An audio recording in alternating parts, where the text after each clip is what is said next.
क्या पाकिस्तान की किस्मत बदलने वाली है? क्या पाकिस्तान अगला सऊदी अरब बनने वाला है?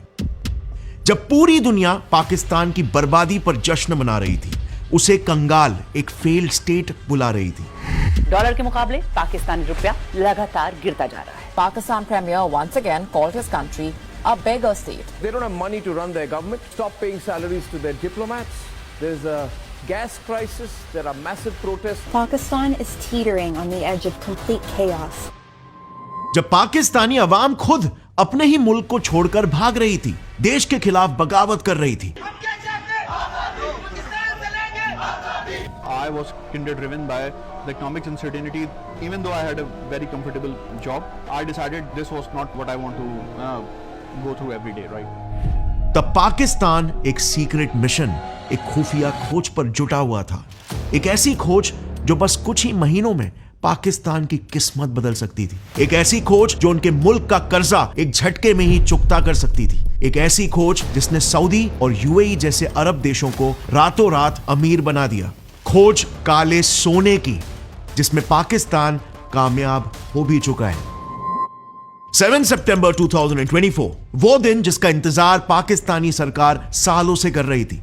दरअसल पिछले 3 सालों से पाकिस्तान और उसका एक दोस्त मुल्क पाकिस्तानी टेरिटोरियल वाटर्स में ज्योग्राफिकल सर्वे कर रहे थे। सितंबर की शुरुआत होते ही एक्सप्लोरेशन टीम्स गहरे समुद्र में खोजबीन करने लगी और तभी 7 सितंबर की सुबह एक्सप्लोरेशन के बीच में ही उनके सोनार रेडार पर अचानक से कुछ हलचल होने लगी। रेडार पर काफी स्ट्रॉन्ग सिग्नल्स मिल रहे थे, जिससे पूरी टीम का ध्यान एकदम से उस पर पड़ने लगा। एक्सप्लोरेशन चीफ को उस सिग्नल को चेक करने के लिए बुलाया गया और उन्होंने वही बताया जिसका पूरी टीम बेसब्री से इंतजार कर रही थी। उन्हें फाइनली वो जैकपॉट हाथ लग चुका था, जिससे सिर्फ नेशनली नहीं बल्कि इंटरनेशनल मीडिया का तक ये मानना है कि पाकिस्तान की तकदीर हमेशा के लिए बदल सकती है, क्योंकि पाकिस्तान को अपने समुद्र के तल में पूरे विश्व का चौथा सबसे बड़ा ऑयल रिजर्व मिल गया है। पाकिस्तान का मुस्तकबिल रोशन होने की उम्मीद मिली है। पाकिस्तानी समंदर में दुनिया के चौथे बड़े तेल और गैस के ज़खायर का इंकशाफ हुआ है। The crisis-hit country has found new hope at the bottom of the sea. A blue water economy, that's how Pakistani officials are describing the major oil and gas deposits found in the country's territorial waters. Some estimates put the discovery as the world's 4th largest reserves. Now just think about it. पूरे दुनिया का 4th largest oil reserve. ये इतना बड़ा news है कि इस reserve से ऑयल एक्सट्रैक्ट करने के बाद पाकिस्तान का कर्ज चुकता करना तो छोड़ो, कई एस्टिमेट्स तो ये भी क्लेम कर रहे हैं कि पाकिस्तान यूएई जैसा एक अमीर देश बन सकता है। लेकिन एक मिनट, इस खबर को सुनकर आपको देजावू जैसा महसूस नहीं हो रहा है? आज से 5 साल पहले तभी के पाकिस्तानी पीएम इमरान खान ने भी ओपन मीडिया में पाकिस्तान के सामने ऐसी कुछ खुश खबर सुनाई थी ना। इससे पहले इमरान खान ने भी यही कहा था कि उन्हें दुनिया का सबसे बड़ा गैस और ऑयल रिजर्व मिल चुका है पाकिस्तान में। इतना बड़ा गैस का जखीरा मिले कि पाकिस्तान को कभी अगले 50 सालों में गैस की कहीं बाहर से मंगवाने की जरूरत नहीं पड़ेगी। इस न्यूज को भी तभी पाकिस्तानी मीडिया ने खूब सेलिब्रेट किया। कराची के करीब जेरे समंदर एशिया का तेल और गैस का सबसे बड़ा जखीरा दरियाफ्त हुआ है। इस समुद्र में तेल और गैस की दरियाफ्त के हवाले से अच्छी खबर आने ही वाली है। लेकिन बाद में पता चला कि वो न्यूज तो बिल्कुल ही फेक था। वहां पर एक बूंद भी तेल का या गैस नहीं मिला था। मगर क्या इस बार वाकई में पाकिस्तान के भाग्य खुल चुके हैं?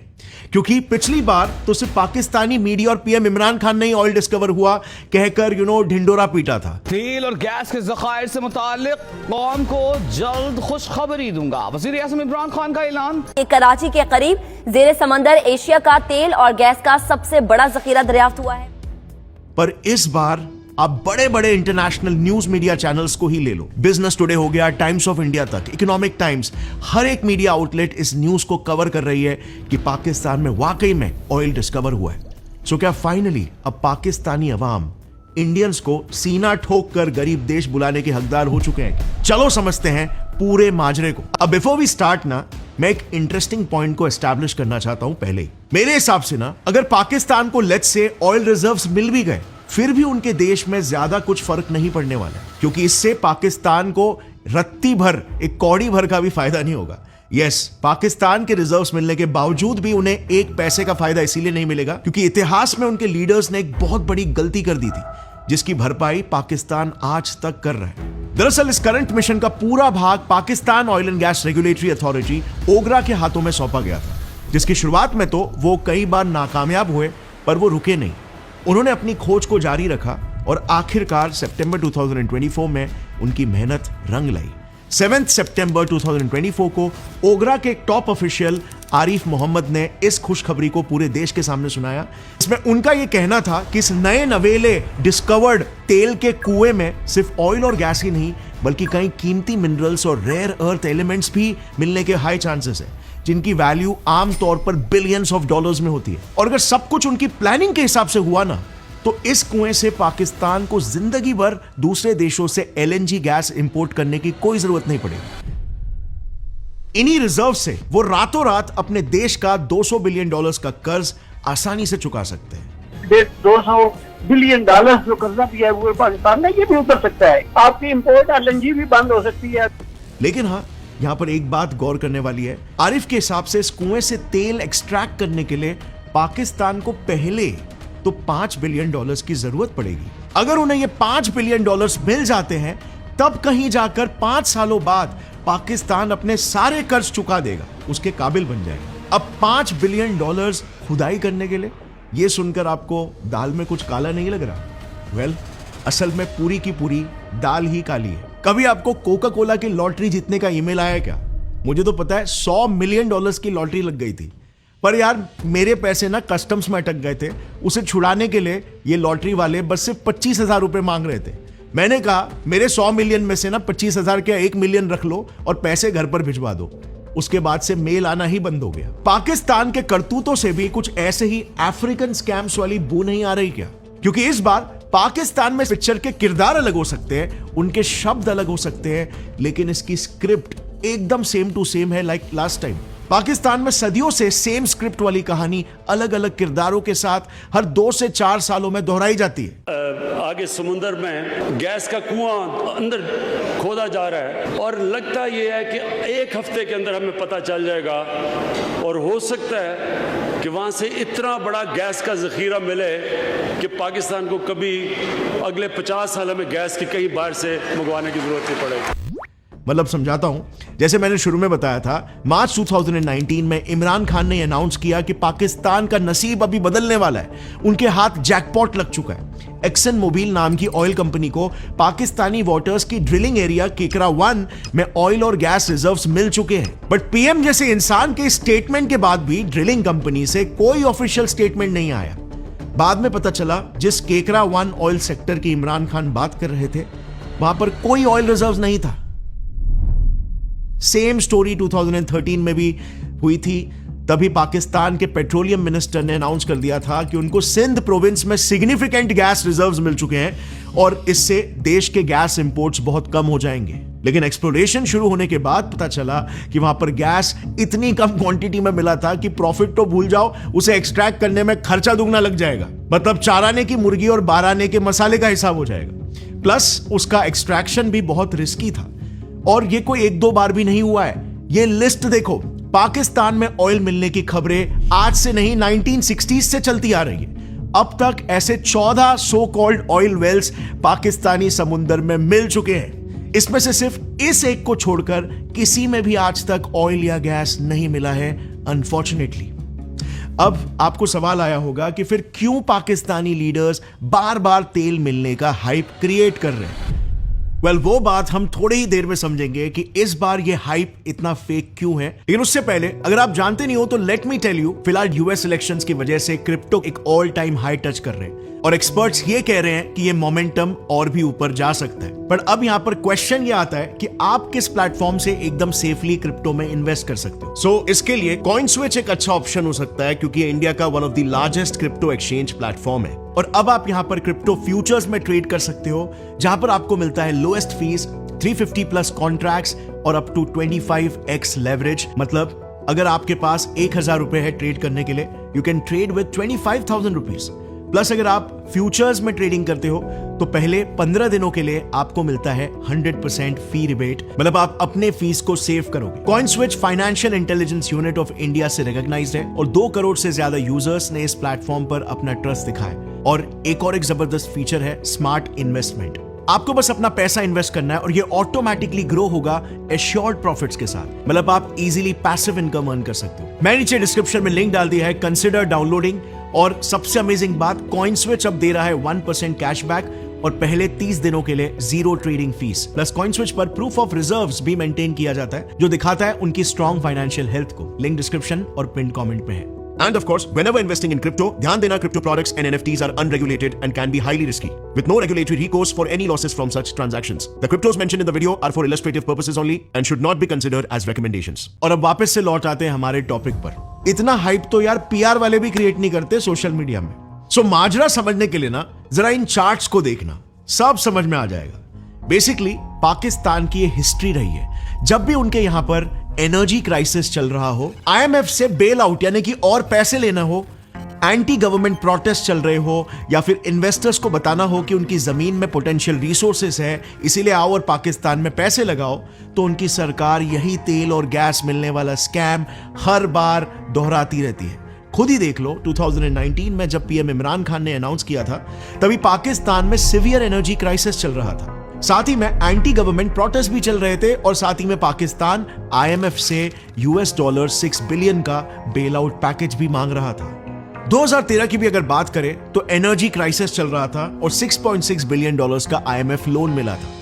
दशकों से पाकिस्तान की यही रीत रही है, कई अलग अलग पार्टीज आई, कई अलग अलग सरकारें आई और चली गई, मगर सभी ने पाकिस्तान की आवाम की आंखों में खूब धूल झोंका। उनके देश में चले आ रहे क्राइसिस से ध्यान भटकाने के लिए ऐसे हथकंडे अपनाए जिससे ऐसा महसूस हो आवाम को कि हमारे आगे का फ्यूचर ब्राइट है। मतलब जरा सोचो, हर 2 से 3 सालों में इनको मिलियंस ऑफ डॉलर्स आईएमएफ से मिलते हैं। $3 billion loan for Pakistan. Around $6 billion. $7 billion over the next 37 months. 2013 में 15,000 अरब से आज पहुंच गया 28,000 अरब। इतने पैसे जाते कहां पर है? इनकी इकोनॉमी स्टेबल होना तो छोड़ो, एक क्वार्टर में पॉजिटिव ग्रोथ भी नहीं दिखा पा रही है। अब हमारे देश भारत में भी ऐसी परिस्थिति आई थी पास्ट में, लेकिन हमने उस परिस्थिति से सीख ली। आखिरी बार हमने 1991 में आईएमएफ से मदद ली थी और उसके बाद चाहे किसी भी पार्टी की सरकार आए, उनकी जो भी विचारधारा रही हो, पर 1991 के बाद से हमारे देश को किसी के भी हाथ जोड़ने नहीं पड़े। लेकिन पाकिस्तान भगवान ही जाने क्यों अपनी गलतियों से नहीं सीख ले रहा है। इस साल के शुरुआत में ही उनके पेट्रोलियम मिनिस्टर ने पब्लिकली इंटरनेशनल इन्वेस्टर्स से यह अपील की थी कि पाकिस्तान को नए ऑयल और गैस वेल्स की तलाश करने के लिए $30 बिलियन की जरूरत है। $30 बिलियन, जरा अमाउंट तो सोचो। ये इतना बड़ा अमाउंट है कि पाकिस्तान के अब तक के सबसे बड़े प्रोजेक्ट सीपेक प्रोजेक्ट जिसमें चाइना इन्वेस्टर था, उससे भी बड़ा अमाउंट है ये। अब हो सकता है कि ये वाली डिस्कवरी सच हो, क्योंकि पाकिस्तानी अथॉरिटीज और इंटरनेशनल मीडिया भी इन क्लेम्स को सपोर्ट कर रही थी, बट ओगरा के ऑफिशियल मोहम्मद आरिफ खुद ही बोल रहे हैं कि इसकी कोई भी गारंटी नहीं है कि रिजर्व्स हमारे एक्सपेक्टेशन से मीट करेंगे। उनका यह कहना है कि जब तक हम उन रिजर्व्स को एक्सप्लोर नहीं कर लेते तब तक हमारी एक्साइटमेंट बिल्कुल स्पेक्युलेटिव ही है। बट ये कहकर वो इन्वेस्टर्स से पैसे जरूर मांग रहे हैं, देश की जनता को एक मे बी झूठा दिलासा जरूर दे रहे हैं। सो बेसिकली वो ये बताने की कोशिश कर रहे हैं कि तेल मिलेगा कि नहीं इसकी कोई गारंटी नहीं है, पर उसको ढूंढने के लिए हमें $5 बिलियन चाहिए। अब पाकिस्तान की हिस्ट्री और क्रेडिबिलिटी और मोहम्मद आरिफ का डुअल स्टैंड्स देखकर मुझे पर्सनली तो बहुत डाउट हो रहा है, इस बार भी सच में ऑयल रिजर्व्स नहीं मिलने वाले, बस कहानी बनाई जा रही है। और इसीलिए हमने भी अपने तरफ से थोड़ी और रिसर्च की और हमें एक न्यूज 18 की एक्सक्लूसिव रिपोर्ट मिली। न्यूज 18 ने Pakistan oil and gas development company के टॉप ऑफिशियल्स का एक एक्सक्लूसिव सीक्रेट इंटरव्यू लिया था। उसमें उन ऑफिसर्स ने यह बताया कि जो सर्वे क्लेम किया जा रहा है ना, वो बस एक साइस्मिक असेसमेंट था। यानी कि वो सर्वे कोई ऑयल डिस्कवरी वाला सर्वे नहीं था, बल्कि अर्थक्वेक जोन्स का पता लगाने वाला सर्वे था, जो सर्वे बिल्कुल भी नहीं बताता है कि नीचे ऑयल रिजर्व्स है भी कि नहीं। अब हो सकता है उनके सोनार रेडार में जो हलचल हो रही थी वो कोई ग्राउंड डिप्रेशन की होगी, जिसे देखते ही बिना प्रॉपर जांच किए वापस गवर्नमेंट ने चिल्लाना शुरू कर दिया, वापस से वही नैरेटिव पेश करना शुरू कर दिया लोगों के सामने। अब एक और एक रीजन जिससे मुझे पर्सनली लगता है कि ये कहानी भी बिल्कुल फेक है, क्योंकि देखो दिसंबर 2022 में खुद उनके पेट्रोलियम डिवीजन के रिपोर्ट में साफ साफ ये लिख कर आया कि पाकिस्तान की onshore oil and gas reserves, यानी कि जमीन पर जितने भी गैस और ऑयल के रिजर्व्स हैं ना, वो 80% एग्जॉस्ट हो चुके हैं और इसीलिए उनकी सरकार को अब समुद्र में तेल और गैस ढूंढना पड़ेगा। लेकिन डीप सी में भी इनको कुछ नहीं मिलने वाला है, क्योंकि कुछ साल पहले ही चाइनीज जियोलॉजिकल सर्वे ने पाकिस्तानी टेरिटोरियल वाटर्स में 14 ड्रिल्स किए थे और उन्हें इस सर्वे से यह पता चला था कि उनके सी फ्लोर में जो हाइड्रोकार्बन्स है ना, उनका चार्ज बहुत ही ज्यादा कम है, जिससे ऑयल रिजर्व बन ही नहीं सकता। और पाकिस्तान की जनता खुद उनके सरकार के स्कैम से बहुत अच्छे से वाकिफ भी है। आप इस वीडियो के टाइटल को अगर YouTube पर डालोगे ना, तो आपको उस वीडियोस के कमेंट्स में दिख जाएगा कि पाकिस्तानी जनता खुद अपने ही सरकार के इस स्कैम से कितनी फेड अप हो चुकी है। मुझे ऐसा लगता है ना कि ये हमारे साथ ना एक गेम खेलते हैं, लाइक वो जैसे मतलब मछली का शिकार करते हैं ना, हमारे साथ नहीं, इन्वेस्टर्स के साथ। जनता क्या, खुद ऑयल कंपनीज भी पाकिस्तान में तेल खोजने के लिए इंटरेस्टेड ही नहीं है। रिसेंटली जब पाकिस्तान ने उनके 18 ऑयल एंड गैस ब्लॉक्स यानी एरियाज में ऑयल एक्सप्लोरेशन के लिए बिडिंग बुलाई थी, और तब भी एक भी इंटरनेशनल बिडर ने पाकिस्तान में इंटरेस्ट नहीं दिखाया। सिर्फ उनकी 2 लोकल कंपनीज, जिसमें से भी एक तो स्टेट ओन्ड है, उन्होंने 3 ब्लॉक्स पर बिड किया और बाकी के 15 ब्लॉक्स को तो कोई पूछने भी नहीं आया। इसका कारण सिर्फ यह बात नहीं है कि पाकिस्तान की जमीन पर तेल नहीं है। एक्चुअली में 2 ऐसी और वजहें हैं जिससे पाकिस्तान में कोई कंपनी आना ही नहीं चाहती। पहली वजह यह है कि फॉरेन इन्वेस्टर्स और उनकी कोई इन्वेस्टमेंट पाकिस्तान में बिल्कुल भी सेफ नहीं है बिकॉज ऑफ टेररिस्ट अटैक्स। अक्टूबर 7, 2024 को सेपरेटिस्ट बलोच लिबरेशन आर्मी ने पाकिस्तान के जिन्ना इंटरनेशनल एयरपोर्ट पर चाइनीज वर्कर्स और इंजीनियर्स पर अटैक कर दिया। China has asked Pakistan to thoroughly investigate the truth, hold the perpetrators accountable, and give them severe punishment. Beijing has also asked Islamabad to protect the safety of Chinese personnel, institutions, and projects. अक्टूबर 12, 2024 को BLA ने coal mine में काम करने वाले अफगानी workers पर attack कर दिया। इससे पहले मार्च में TTP ने डासू हाइड्रो पावर प्रोजेक्ट पर काम करने वाले 5 चाइनीज नेशनल्स को जान से मार दिया। The group led by the Chinese Foreign Ministry arrived in Islamabad last Friday. Now, the bus was carrying workers to the Dasu hydropower project, some 190 kilometers north of Pakistan's capital Islamabad, where the blast occurred. पिछले 1 साल में करीब 100 Chinese nationals को Pakistani terrorist ने मार गिराया, क्योंकि उन सेपरेटिस्ट का मानना यह है कि बाहर से आए लोग उनके देश के रिसोर्सेज उनसे छीन रहे हैं और उन्हें एक्सप्लॉइट कर रहे हैं। पिछले साल 2023 में ही ऐसे 129 टेररिस्ट अटैक्स पाकिस्तान में हो चुके हैं, जिससे आज बाहर की कंपनीज यहां पर काम करने से डर रही है। दूसरा बड़ा कारण है पाकिस्तान की सरासर दादागिरी और 420। पाकिस्तान में करप्शन सबसे बड़ी प्रॉब्लम है, यह हर कोई जानता है। जब भी कोई इंटरनेशनल कंपनी इस देश में कोई कॉन्ट्रैक्ट लेकर काम शुरू करती है, तब ये लोग उनके साथ 2 स्कैम्स करते हैं। सबसे पहला तो या तो काम खत्म होने के बाद कंपनी को बिना पैसे दिए देश से भगा देते हैं, जैसे 2008 में जब इनके देश में एनर्जी क्राइसिस शुरू था, तब पाकिस्तान ने इलेक्ट्रिसिटी जनरेशन का कॉन्ट्रैक्ट एक टर्किश कंपनी को दिया, जिस कंपनी का नाम था कारके कारेडिनिज इलेक्ट्रिसिटी कंपनी। इस कंपनी ने उन्हें इलेक्ट्रिसिटी जनरेट करके भी दिया। सब कुछ अच्छे से हो गया और फिर जब पैसे देने की बारी आई, तब KKEC पर उनकी सुप्रीम कोर्ट में केस फाइल हो गया और उन पर यह आरोप लगाए गए कि उस कंपनी ने फ्रॉड करके कॉन्ट्रैक्ट लिया था। इसके बाद पैसे मिलना तो दूर, कंपनी के एसेट्स भी पाकिस्तान में जब्त कर लिए गए और फिर अंत में KKEC company international court of arbitration में गई, जहां पर पाकिस्तान को दोषी पाया गया और उन्हें उस कंपनी को $1.2 बिलियन का फाइन भरने बोला। अब यह कोई इकलौता केस नहीं है, बल्कि ऐसा 4 बार हो चुका है जब इंटरनेशनल कोर्ट ने पाकिस्तान को फटकार लगाई। लेकिन एक और एक चीज यहां पर, सभी कंपनीज को पाकिस्तान भगाता नहीं है। पाकिस्तानी ऑफिशियल्स कुछ कंपनीज के साथ मिलकर ही स्कैम कर लेते हैं और अपनी ही जनता को लूट लेते हैं। जैसे 2017 में एक स्कैम पकड़ा गया था, उसमें गवर्नमेंट ऑफिशियल्स ने ऑयल कंपनीज को एक्सप्लोरेशन का लाइसेंस इशू किया और जब उस एक्सप्लोरेशन में ऑयल मिल गया, तब उन्होंने गवर्नमेंट को रिपोर्ट करने की जगह पर उल्टा आपस में मांडवली करके उस ऑयल को बेच दिया। इन टोटल ऑफिशियल्स ने 86 बिलियन रुपीस का फ्रॉड किया था।